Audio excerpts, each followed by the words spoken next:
Неге кыздар назик, мээримдүү, сулуу болушат? Балам. Кыздарды деген Кудай жасаган да, Кудай. Кудай жасаган. Аялдардычы? Аялдарды. Аялдарды биз эркектер жасаганбыз. Кандайча? Кандайча дейсиң да?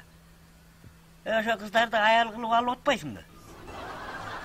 Анан баягы кыз кезинде баары жакшы, жаман катын кайдан чыгат деген сөздү билесиңби? Жаман катын ушул эркектерден чыгат. Ата.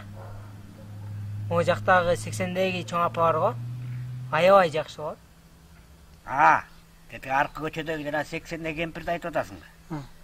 Ал кемпир деген Кудай жараткан моюнча калган. Түшүнбөдүм, кандайча? Ал деген өмүрү күйөөгө тийген эмес.